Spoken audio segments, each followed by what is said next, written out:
కేంద్ర ఉక్కు శాఖ మంత్రి కుమారస్వామి విశాఖ పర్యటనపై స్టీల్ ప్లాంట్ వర్గాల్లో ఉత్కంఠ నెలకొంది. కాసేపట్లో విశాఖ చేరుకోనున్నారు భారీ పరిశ్రమలు ఉక్కు శాఖ మంత్రి హెచ్డి కుమారస్వామి. సహాయ మంత్రి శ్రీనివాస్ వర్మ రేపు స్టీల్ ప్లాంట్ పరిశీలన తర్వాత ఉక్కు యాజమాన్యంతో సమీక్ష చేయనున్నారు కేంద్ర మంత్రులు. ఆర్ఐఎన్ఎల్ ప్రైవేటీకరణ ప్రకటన తర్వాత తొలిసారి వస్తున్నారు స్టీల్ శాఖ మంత్రులు రావడానికి ముందు సీఎండీ కార్యాలయంలో కీలక సమావేశం జరిగింది. MP Bharat Gajuwaka, MLA Srinivas union నేతలు భేటీకి హాజరయ్యారు. విశాఖ ఉక్కు పరిరక్షణపై కేంద్రం దృష్టి సారించింది. 3.5 ఏళ్ల క్రితం నీతి ఆయోగ్ సూచనల ప్రకారం స్టీల్ ప్లాంట్ స్ట్రాటజిక్ సేల్ ప్రకటించింది కేంద్రం. ప్రైవేటీకరణ నిర్ణయంపై కార్మిక వర్గం, రాజకీయ పక్షాలు అలుపెరుగని పోరాటం చేస్తున్నాయి. ఆర్థిక నష్టాలు ఉక్కిరిబిక్కిరి చేస్తున్నాయి. శాశ్వత గనులు లేకపోవడంతో ముడి ఖనిజాల దిగుమతికి భారీగా నిధులు వెచ్చించాల్సి వస్తోంది.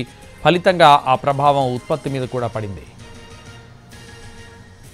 కూటమి అధికారంలోకి వచ్చి నెల రోజులు గడిచిన తరుణంలో ఆర్ఐఎన్ఎల్ భవితవ్యంపై కొత్త ఆశలు చిగురిస్తున్నాయి.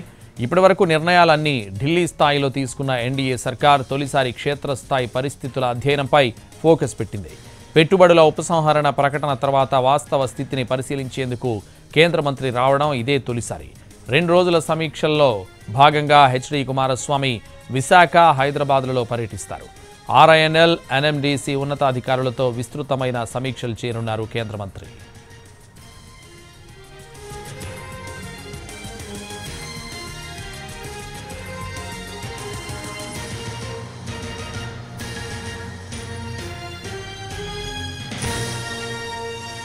కేంద్ర ఉక్కు శాఖ మంత్రి కుమారస్వామి విశాఖ పర్యటనపై స్టీల్ ప్లాంట్ వర్గాల్లో ఉత్కంఠ నెలకొంది. కాసేపట్లో విశాఖ చేరుకోనున్నారు భారీ పరిశ్రమలు ఉక్కు శాఖ మంత్రి హెచ్డి కుమారస్వామి, సహాయ మంత్రి శ్రీనివాస్ వర్మ. ఇదే విషయానికి సంబంధించి మరింత సమాచారం మా ప్రతినిధి రవిచంద్ర లైవ్లో అందిస్తారు. రవిచంద్ర.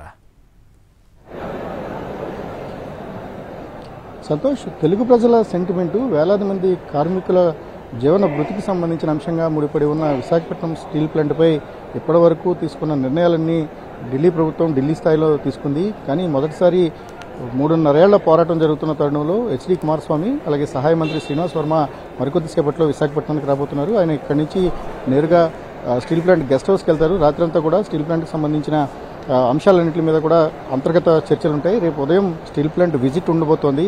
మధ్యాహ్నం వరకు మంత్రులు స్టీల్ ప్లాంట్ ప్రాంగణంలోనే ఉన్న తర్వాత నేరుగా హైదరాబాద్కి వెళ్తారు. హైదరాబాద్లో ఎన్ఎండీసీ అధికారులతో కూడా సమావేశం జరగబోతోంది. ఎన్ఎండీసీ అధికారులతో సమావేశం, స్టీల్ ప్లాంట్ విజిట్ ఇవన్నీ కూడా మనం కోరిలేట్ చేసుకున్నప్పుడు ఖచ్చితంగా ఒక పాజిటివ్ దృక్పథంతోనే కేంద్ర ప్రభుత్వం ఉంది అన్న ఒక ఏదైతే ఇంప్రెషన్ అయితే కలుగుతోంది. కానీ కేంద్ర మంత్రి వచ్చి వెళ్ళిన తర్వాత ఎటువంటి నిర్ణయం ప్రకటిస్తారనేది మాత్రం కార్మిక వర్గాల్లో ఉత్కంఠ ఉంది. ప్రస్తుతం మన దగ్గర ఉక్కు పరిరక్షణ పోరాట సమితి చైర్మన్ ఉన్నారు.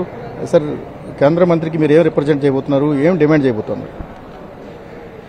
విశాఖ స్టీల్ ప్లాంట్ పరిస్థితి మీద స్వయంగా పరిశీలించడానికి కేంద్ర కేబినెట్ స్టీల్ మంత్రి హెచ్డి కుమారస్వామి గారు కొద్ది నిమిషాల్లో రాబోతా ఉన్నారు. వారికి మా విశాఖ స్టీల్ పరిరక్షణ పోరాట కమిటీ ఆధ్వర్యంలో కార్మికుల యొక్క సమస్యలు, పరిశ్రమని ఎలా పరిరక్షించాలనేటువంటి ప్రధానంగా మేము తెలియదలుచుకున్నాం. ఈరోజు తక్షణంగా విశాఖ స్టీల్ ప్లాంట్ని సెయిల్లో మెర్జ్ చేయడం ద్వారా మనకు సొంత గనులు సమకూర్చలేదు కాబట్టి ఈ సమస్య తక్షణం పరిష్కారం అయితే ఈరోజు నష్టాలు కానీ ఇతర సమస్యలన్నింటినీ కూడా కవర్ చేయడానికి అవకాశం ఉంది. ప్రాథమికమైనటువంటి మూల సమస్య మాత్రం గన్లే. అలాగే స్టీల్ మంత్రి ఆధ్వర్యంలోనే ఎన్ఎండీసీ గన్లు కూడా వారి ఆధ్వర్యంలోనే ఉంటాయి. అందుకని ఎన్ఎండీసీ ద్వారా ఒక కనీసం 2-3 సంవత్సరాలు మనకి లోన్ బేసిస్ మీద ఇచ్చినప్పటికి కూడా మనం సొంతగా నడుపుకోగలిగినటువంటి సామర్థ్యం ఉంది. భారతదేశంలో అతి శక్తివంతమైనటువంటి steel plant Vizag steel plant, ఏకైక సముద్ర తీరం ఉన్నటువంటి స్టీల్ ప్లాంట్. నష్టాలు రావడం అనేటువంటిది కేవలం రప్పించినటువంటిది. గత 3.5 సంవత్సరాలు బీజేపీ ప్రభుత్వం దీన్ని ఎలాగైనా ప్రైవేట్ చేయాలని 2020లోనే పోస్కోకి దక్షిణ కొరియాతో ఎంఓయూ చేసింది, ప్రైవేట్ చేస్తున్నాడు. కానీ మా పోరాటం వల్ల, ఈ 3.5 సంవత్సరాలు జరిగిన పోరాటం వల్ల 1% కూడా ప్రైవేట్ కాకుండా అడ్డుకున్నా, 1% కూడా ప్రైవేట్ కాల. కానీ రెండో వైపున బలహీనం చేసేదానికి మాత్రం అనేక పద్ధతుల్లో దాన్ని నష్టాలు వచ్చేటువంటి ప్రయత్నం అనేటువంటి జరుగుతుంది. నష్టాలు వచ్చాయి 2 ఏళ్లు, అది పెద్ద సమస్య కాదు. గతంలో ప్లాంట్ పుట్టిన దగ్గర నుంచి కూడా 2000 సంవత్సరాల దాకా నష్టం వచ్చినా కూడా అవన్నీ పూడ్చుకొని మళ్ళా సొంత డబ్బులతోటి మన ప్లాంట్లో వచ్చినటువంటి ఆదాయాలతోటే 7.3 మిలియన్ టన్నుల యొక్క సామర్థ్యానికి పెంచుకోగలిగాం. అత్యంత శక్తివంతమైనటువంటి వైజాగ్ స్టీల్ ప్లాంట్. కుమారస్వామి గారు ఈరోజు ఒక అనుకూలమైనటువంటి పరిస్థితి మనకి ఉంది. అలాగే రాష్ట్రంలో కూడా కింగ్ మేకర్గా తెలుగుదేశం ప్రభుత్వం, కేంద్ర ప్రభుత్వం ఉంది.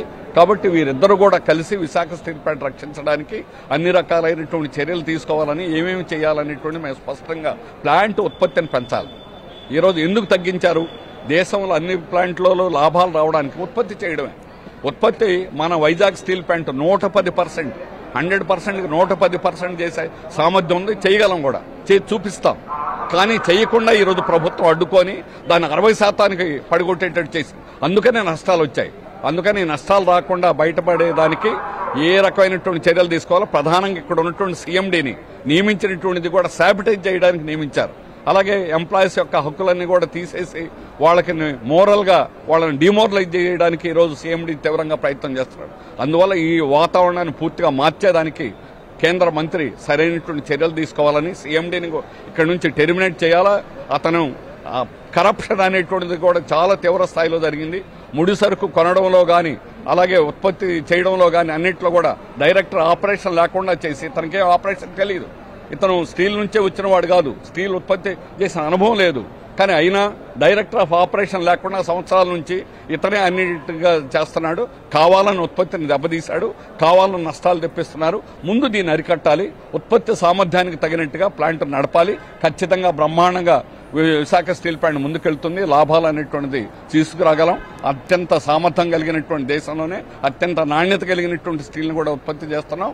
అందుకని దానికి తగినటువంటి వాతావరణాన్ని స్వయంగా స్టీల్ మంత్రి పరిశీలించి తగినటువంటి చర్యలు తీసుకోవాలని కోరడానికే మేము వచ్చాం. ఆ విధంగా చర్యలు త్వరలో, ఎవ్రీ డే ఈజ్ ఇంపార్టెంట్. ప్రతిరోజు కూడా ఈరోజు అనేక ఒప్పందాలు జరుగుతూ ఉంటాయి. దాంట్లో నష్టం చేకూర్చేటువంటి పద్ధతులు తగ్గించుకోవాలి, విరమించుకోవాలి. అటువంటి పద్ధతుల్ని లాంగ్ టర్మ్లో మాత్రం సొంత గనులు సమకూర్చాలి. మనకు సొంత గనులు ఇవ్వాలని, దేశంలో అందరికీ సొంత గనులు ఉన్నాయి, మనకెందుకు ఎవరు అని అడుగుతున్నాం. వైజాగ్ స్టీల్ ప్లాంట్ ఒక్కదానికే సొంత గనులు లేవు. దేశంలో ప్రైవేట్కి ఉన్నాయి, పబ్లిక్ సెక్టార్కి ఉన్నాయి. అందుకని సొంత గనులు ఎందుకు సమకూర్చాలనేటువంటిది మేము అడుగుతున్నాం. సొంత గనులు సమకూర్చండి. అసలు స్టీల్ ప్లాంట్కి దేశంలో మిగిలిన అన్ని స్టీల్ ప్లాంట్ కంటే సమర్థవంతంగాను అత్యంత లాభకరంగాను వైజాగ్ స్టీల్ ప్లాంట్ నడుస్తుంది. సముద్ర తీరం ఉన్నటువంటి అవకాశాన్ని మనం ఉపయోగించుకోవచ్చు. ల్యాండ్ బ్యాంక్ ఉంది. సంతోష్, చాలా స్పష్టమైన విధానాన్ని, ఏదైతే స్పష్టమైన డిమాండ్స్ను కేంద్ర మంత్రి ముందు రేపు కార్మిక సంఘాలు పెట్టబోతున్నాయి. ఇందులో దీర్ఘకాలికమైన ప్రయోజనాలను స్టీల్ ప్లాంట్కి చేకూర్చేవి, తాత్కాలికమైన ప్రయోజనాలు అంటే ఆర్థిక నష్టాలను పోర్చడం, గనుల కేటాయింపు వంటివి ఒకటైతే సెయిల్లో విలీనం చేయడం అనేది చాలా కీలకం. సెయిల్లో విలీనం అయినప్పుడు మాత్రమే విశాఖ స్టీల్ ప్లాంట్ తన మనుగడను కొనసాగించగలుగుతుందనేది ప్రధానంగా కార్మిక సంఘాలు చెప్పబోతున్నాయి. ఈ క్రమంలోనే స్టీల్ మంత్రి పర్యటన అనేది ఉత్కంఠభరితంగా ఉంది. ఆయన రాక వెళ్లిన తర్వాత ఎటువంటి ప్రకటన చేశారనేది కార్మిక వర్గాలన్నీ కూడా చాలా ఆసక్తిగా ఎదురు చూస్తున్న పరిస్థితి మనకు విశాఖలో కనిపిస్తోంది.